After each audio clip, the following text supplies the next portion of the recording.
భారతదేశం ఒక సాహసవంతుడైన తన ముద్దు బిడ్డను కోల్పోయింది.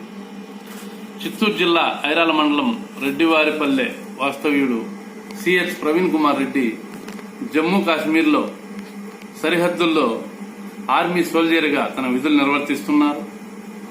కుప్వాడ జిల్లా మాచిల్ సెక్టర్లో కొంతమంది పాకిస్తాన్ ఉగ్రవాదులు నియంత్రణ రేఖ లైన్ ఆఫ్ కంట్రోల్ క్రాస్ చేసి భారతదేశంలోకి చొరబడుతున్న తరుణంలో ధైర్య సాహసాలతో ధీటుగా వారిని ఎదుర్కొని ఇద్దరు ఉగ్రవాదుల్ని హతమార్చి ఆ కాల్పుల్లో తన ప్రాణాన్ని ఆయన కోల్పోయారు. ఒక మాజీ సైనికుడిగా నేను ఆయన పరివారాన్ని కోరుకుంటున్నదేమంటే, ఆ పరివారానికి నా ప్రార్థన ఏమంటే, ఒక సైనికుడి కన్నీళ్లు గాని, ఒక సైనికుని కుటుంబ సభ్యుల కన్నీళ్లు గాని నేల మీద పడితే భరతమాత కూడా రోధిస్తుంది.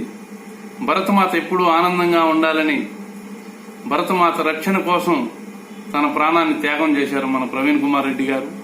ఆయన కుటుంబ సభ్యులుగా మీకు ఎంత దుఃఖం ఉన్నా దిగమింగుకొని కన్నీటిని మాత్రం కార్చకండమ్మా.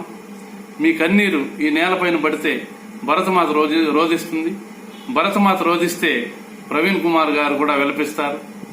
ఆయన కోసం, మన భరతమాత కోసం మీ దుఃఖాన్ని దిగమింగుకొని కన్నీళ్లు బయటికి రాకుండా మీరు ధైర్యంగా ఉండాలని కోరుకుంటున్నాను.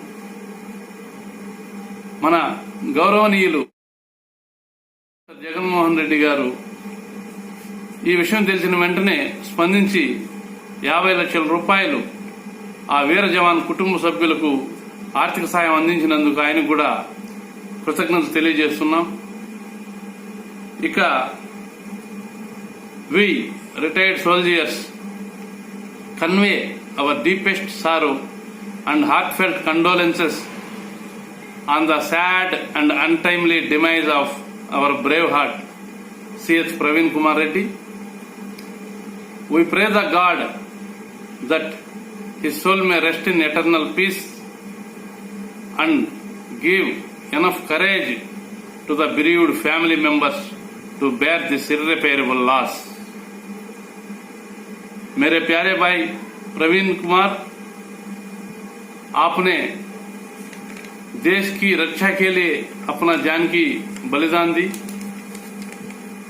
आप शहीद हुए. आपके शहादत को देश कभी नहीं भूलेगा. हम आपका आभारी रहेंगे. పూతలపట్టు నియోజకవర్గంలో కూడా ఉన్న అందరు ప్రజల్ని కోరడం ఏమంటే, ఒక జవాన్ తన ధైర్య సాహసాలతో మన దేశం కోసం, దేశ ప్రజల కోసం సరిహద్దుల్లో నిలుచుకుని పోరాడి తన ప్రాణాలు పోగొట్టుకున్నాడు. ఆయన అంత్యక్రియలకు వీలైనంత ఎక్కువ మంది హాజరు కావాల్సిందిగా అందరినీ కోరుకుంటూ జై హింద్, జై భారత్.